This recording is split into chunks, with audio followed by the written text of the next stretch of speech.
ရီးရဲနဲ့အလက်ဇန်နာအာနိုတို့ရဲ့လက်တွေ့အခြေအနေအားလုံးပဲမင်္ဂလာပါ 1H2 ကနေပြန်လည်ကြိုဆိုလိုက်ပါတယ်ဒီကနေ့ရပိုင်းကတပိန်မြေကနေထွက်ပေါ်လာတဲ့သတင်းတစ်ပုဒ်ဟာဘောလုံးလောကကိုဟိုးဟိုးကြော်လောက်ခတ်သွားစေခဲ့ပါတယ်အဲ့ဒါကတော့ရီးရဲမက်ဒရစ်နေပြအာဘီလိုအာနဲ့လီဗာပူးရဲ့အမာခံနောက်ခံလူဟာအာနိုတို့ကြားမှာတင်းမာမှုတွေရှိနေတယ်ဆိုတဲ့အကြောင်းပါအာဘီလိုအာက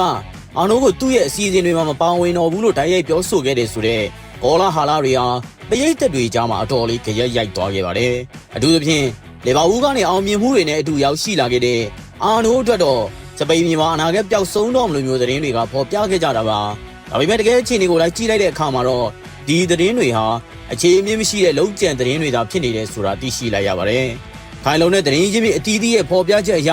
အာဘီလိုအာနဲ့အာနိုတို့ကြားမှာဒီလိုပြောဆိုခဲ့တာမျိုးလုံးဝမရှိခဲ့ပါဘူး။ဒီပြအာဘီလိုအာဟာအာနိုရဲ့အရေးချင်းကိုအပြေအဝအတိမတ်ပြုထားစေဖြစ်ပြီးအတင်းရဲ့အနာဂတ်စီမံကိန်းတွေမှာအာနိုကိုအဓိကကစားသမားတစ်ယောက်အနေနဲ့ပဲဆက်လက်သတ်မှတ်ထားစေဖြစ်ပါတယ်။လက်ရှိအာနိုကဒဏ်ရာကြောင့်အနားယူနေရတာဖြစ်ပြီးဝင်းထဲကိုပြန်လဲဝင်ရောက်နိုင်ဖို့တကယ်ကိုနီးစပ်နေပြီလည်းဖြစ်ပါတယ်။အာဘီလိုအာအနေနဲ့အာနိုဒဏ်ရာကနေပြန်တက်တာလာမဲ့လာမယ့်လတွေမှာသူ့ကိုခန်စစ်ရဲ့အဓိကကစားသမားအဖြစ်အသုံးချသွားဖို့အားခဲထားပါတယ်။ဒီပြရောအတင်းတာဝန်ရှိသူတွေကပါအာနိုရဲ့တိုက်စစ်စင်နိုင်စွမ်းနဲ့ကျက်တင်ပေါ်အားသာချက်တွေကိုအတင်းအတွက်ဘယ်လောက်အထိအကျိုးရှိစေမလဲဆိုတာကောင်းကောင်းနားလည်ထားကြပါတယ်။ရီယယ်မက်ဒရစ်အသင်းဘက်ကလည်းအာနိုရောက်ရှိလာကြတဲ့ကသူ့အပေါ်မှာယုံကြည်မှုလုံးဝလျော့နေသွားခဲ့ခြင်းမျိုးမရှိပါဘူး။အတင်းကပရိသတ်တွေကိုတောင်းဆိုထားခဲ့တာကတော့အာနိုအတွက်စိတ်ရှည်တီးခံပေးကြဖို့ပါပဲ။ကစားသမားအသစ်တယောက်အနေနဲ့အတင်းသစ်ဘဝင်းကျင်တင်မှာအသားကျဖို့အချိန်လိုအပ်တယ်လို့ဒဏ်ရာပြဿနာတွေကြောင့်လည်းသူ့ရဲ့အစွမ်းအစတွေကို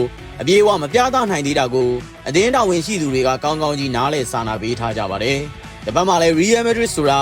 နောက်ခံကစားသမားတွေအတွက်ပုဂ္ဂိုလ်ရေးအရကာကွယ်မှုမလုပ်တဲ့ကလပ်ပါ။ကာဗာဂျယ်ဖြစ်နေရင်ပြီးတာပဲကျန်တာစိတ်ဝင်စားဘူး။ကာဗာဂျယ်ကြမ်းခိုင်မှုပြေးဝနေရင်ဆွေးနွေးစရာကုန်ပြီ။ Real Madrid မှာမချီတင်ခဲ့ပြောပင်ပန်းထွန်းနေတဲ့မျက်လုံးတွေနဲ့ရိုးစုံသောအလားအလာရှိသူတွေလာပြီးပျောက်သွားတာမျိုးမြင်ခဲ့ကြရပြီးပါပြီ။ Real Madrid ဆိုတာ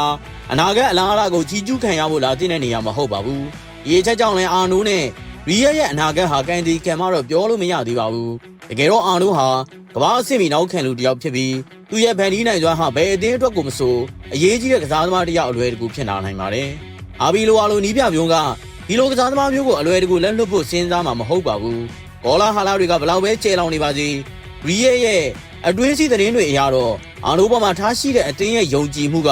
ခိုင်မြဲနေသေးဖြစ်ပါတယ်။ပြောရရင်အာနိုရဲ့အနာဂတ်ဟာအဖြူရောင်နန်းတော်ကြီးထဲမှာတောက်ပဖို့အခွင့်အရေးတွေအများကြီးရှိနေပါသေးတယ်။ဒဏ်ရာကနေပြန်လာမဲ့အာနိုကိုအာဘီလိုအာဘယ်လိုမျိုးအကောင်းဆုံးသုံးချသွားမလဲဆိုတာကတော့စောင့်ကြည့်ရမယ့်စိတ်လှုပ်ရှားစရာအပိုင်းပါ။အခုထွက်ပေါ်နေတဲ့ကောလာဟာလာတွေဟာအာနိုရဲ့စိတ်ဓာတ်ကိုနှောက်ယှက်နိုင်မှာမဟုတ်သလိုသူကွင်းနဲ့ပြန်ဝင်လာတဲ့အချိန်မှာဝေဖန်သူတွေရဲ့ပါဇက်ကိုခြေစွမ်းနဲ့ပိတ်ပစ်လိုက်မယ်လို့ယုံကြည်ရပါတယ်။ဒီလိုရတာရှိတဲ့သုံးသက်ချက်တွေကိုအမြဲတမ်းဆင်နိုင်ဖို့ 1H2 page ကို like and follow လုပ်ချပေးဖို့ပြောချင်အားလုံးကိုကျေးဇူးတင်ပါတယ်